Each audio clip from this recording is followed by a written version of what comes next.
કેમ છો કાકા, કેમ છો? Merry Christmas, merry Christmas. હા મેરી કૃષ્ણ ભાઈ એ કરીને આવ્યો તું કેવી રીતે એટલે કાકા? ચાલીને આવ્યો મેં, ચાલતો ચાલતો આવ્યો. તારી જાતને તો મને બી ખબર કે ચાલતો ચાલતો આવ્યો તું તું કોઈ દિવસ મને બોલે નહીં હે મને મળે નહીં આજે કેવી રીતના તું દેખાયો હે બોલવા લાગ્યો તું અરે તમારું 9 વર્ષ કે નહીં? તો મારે આવું તો પડે ને તમારે હે. ભલે તમે કેવા બી હોય, ગમે તેવા હોય, પણ તો મારું કહેવાનું ફરજ કે નહીં કે ઇન્સાનિયત નામની કોઈ વસ્તુ હોય કે નહીં? એ તો મારામાં બહુ ઠૂસીને ભરેલી છે, ખબર કે નહીં તમને? તારી જાતને તો તારી બેનને હરીફાઈ લઈ જાય દોસ્ત તો કાકા આજે 9 વર્ષ છે, આવું ગમે તમને બોલે નહીં. બેનને હરીભાઈ લઈ જાય એટલે હું કહેવા શું માંગે તમે તમને વિશ કરવા આવ્યા ને ઉપરથી આવું બધું બોલે હે? તો કે ક્યારે મને દેખાયો નહીં ક્યારે મને હારે હરકી રીતના વાત નહીં કરે તો આજે હું કામ આવ્યો તું દોસ્ત જૂઠું છે હું મારા ભાઈથી અરે તમે નવા વર્ષમાં આપે કે ને બધાને કઈ ને કઈ, તો મને બી આપી મૂકો ને કઈ સારું હોય, કઈ ગિફ્ટ બીફ્ટ કે કઈ પૈસા કઈ આપો ને. અત્યારે ખબર પડી મને કેમ ફાફ મારતો છે આ બાજુ જોઈ લીધો ભાઈ તને જાણી લીધો તું છે ને કામ વગર કોઈ નહીં આવે હે ને આજે બી તું આવ્યો બોલવા માટે નહીં કામના માટે હે તારા ભલાઈના માટે આવ્યો તું. અરે કાકા એવું ન કહેવું ને, મેં પહેલા તો વિશ કર્યું તમને. ખબર હે તો તારા કઈ ને કઈ જરૂર હોય તને એટલે તું આવ્યો એટલે દિવસ કામ મરી ગયેલો હે તું. કાકા એવું ન બોલો ને, કાં મરવાનો જો તમારે બધું બહુ કરવાનું છે. મોટો માણા બનવાનો, લગ્ન કરવાનો ને આ ને તે ને ફલાણું ને ઢીકણું બધું બહુ કામ કરવાનું છે. એટલે હિક મોટો માના ભણ ગણ એમ જ કઈ નહીં થાય એમ જ કઈ પૈસા નહીં કમાવી પૈસા કમાતા આજો આ માથા પરના વાળ ઉડી જાય બધા. કાકા ટમેટા પહેલાથી ટકલા ઉઠા એનો શીખવાની મારા પપ્પા કહેતા ઉઠા બચપનમાં જ તમારા વાળની ઉઠા એમ.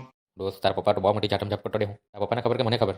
અરે મારા પપ્પાને તમારા દોસ્તાર જ ઉઠા ને, તમારા પપ્પાએ બધું કીધેલું. કેમ હજુ એક સ્ટોરી કીધેલી છે, કેમ કે તમારી કઈ સ્ટોરી પેલી 100% કઈ વાળી. એ દોસ્ત એવો તને કહી દીધી કે હા તો કીધું જ કે નહીં, એટલે કીધું તો પણ વાતમાં મેં કઢાવી એમ. તો ચાલો કઈ ગિફ્ટ બિફ્ટ આપવા આજે 9 વર્ષ છે તમારું, તો કઈ પાર્ટી આપવાના કે નહીં? ઘરે કઈ પાર્ટી રાખી છે કે નહીં? આવીએ બોલો દોસ્તાર સાથે આવીએ મેં. તું દોસ્ત ડાયલા નો કર નહીં સર હાથે આવ્યા વાળા મુકા કાન માટો નીકળી જાય ને એથી આખા વાર ચમકે નહીં ને અત્યારે તો આવ્યો પોતાના ફાયદા ને લીધે બરાબર આવે હે. અરે કાકા એવું ના કહેવું નહીં યાર, તમે બી દોસ્ત તમે એવું કરવાના તો શું કરવાનું? એક ગામના આપણે હાટે રે રોજ એકબીજાનું મોઢું જોવાનું, એવું ના કરો ને તમે. જો મેં તને પહેલા કેડેમ નીકળી જાય એથી મારે છે ને 9 વર્ષ હારે બબલ કરીને નથી ચાલુ કરવું એટલે તું જા પછી આપણે મળીએ સર. અરે હું પછી મળીએ, ચાલો ને પાર્ટી હાટે બોલાવવાના કે નહીં? મારા દોસ્તર હાટે લઈને આવીએ ને તમારા ઘરે, સબ ફૂલ નાઇટ પાર્ટી કરીએ યાર. ઢીચિંગ બીજે લગાવીએ, બોલો લગાવીએ કે? ઉડસ ભાઈ જાને બીજા વાળા માથામાં મુકાયો. કાકા યાર મેં સાંભળેલું હતું કે તમે બહુ સારા માણસ છે હે. મેં વિચાર કરી લો કે ચાલ આજે ક્રિસમસ છે, વિશ કરું ને તમારા ત્યાં જમણવાર કરી લે એમ. ને આજે પાર્ટી બી તમારા ત્યાં જ ઘરે કહીને બી આ લોકો કાકા તો બહુ સારા એમ કરીને મને આજે જમવા બી બોલાવે એમ. નવા બવા કપડાં બી આપે.